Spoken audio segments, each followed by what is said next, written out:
Hello बच्चों, let's read the question. Question says find the area of a quadrilateral with vertices as the points are given below.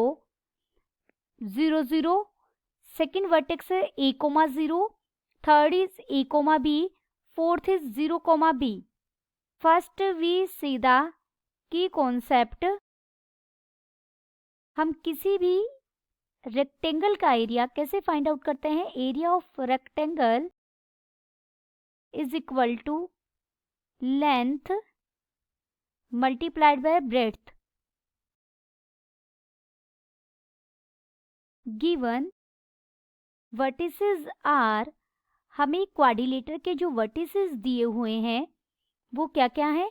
सबसे पहले हम एक graph बनाएंगे. Graph पर देखेंगे कि ये वर्टेक्स क्या है और हमारा क्वाड्रिलेटर क्या बन रहा है, किस फॉर्म का बन रहा है. 0, b ये वर्टेक्स दिए गए हैं. देखिए पहला कोऑर्डिनेट है 0, 0. ओरिजिन यहाँ आ जाएगा. नेक्स्ट है a, 0. a मैं यहाँ कहीं ले रही हूँ, ये कोई पॉइंट a है.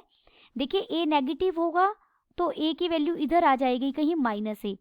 बिल्कुल सिमिलर a और b पॉजिटिव और नेगेटिव के कोरोस्पॉन्डिंग ये बिल्कुल क्वाड्रेंट फर्स्ट, सेकंड, थर्ड या फोर्थ क्वाड्रेंट में बनेंगे. लेकिन अभी के लिए मैं सिर्फ फर्स्ट क्वाड्रेंट में बनाकर दिखा रही हूँ. बिल्कुल सिमिलर वे में चलेगा. ये इस पूरी लाइन पर हमारा x क्या रहेगा? a.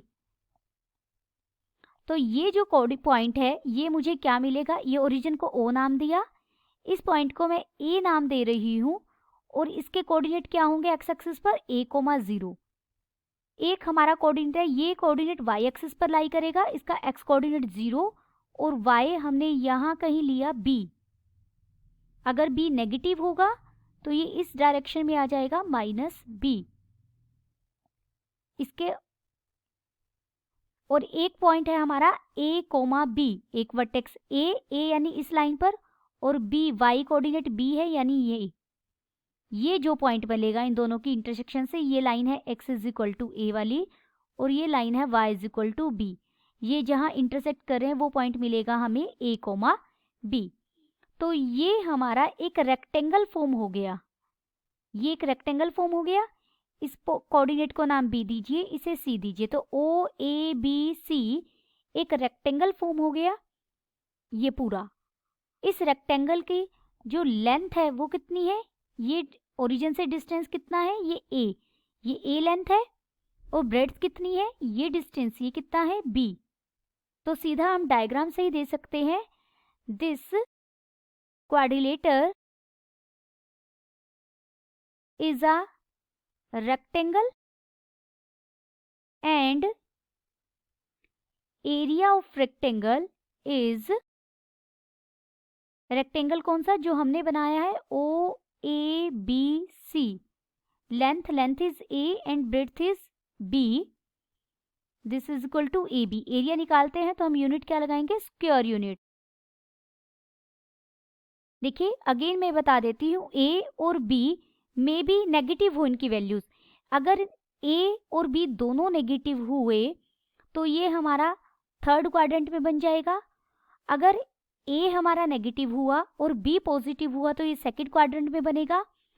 और अगर हमारा a पॉजिटिव हुआ, b नेगेटिव हुआ तो ये फोर्थ क्वाड्रेंट में बनेगा. लेकिन ये इसी तरीके से रेक्टेंगल बनेगा. और लेंथ जो रेक्टेंगल की लेंथ आएगी, लेंथ इज ऑलवेज पॉजिटिव. तो अगर ये नेगेटिव, देखिए ये अगर सेकंड क्वाड्रेंट में भी बना, इस तरीके से भी बना, तो इस साइड की लेंथ जो a है वो a ही रहेगी. तो ये ab स्क्वायर यूनिट्स आ जाएगा. Then the final answer is area of the rectangle OABC is equal to a into b square units. Hope you understood it well. Best of luck.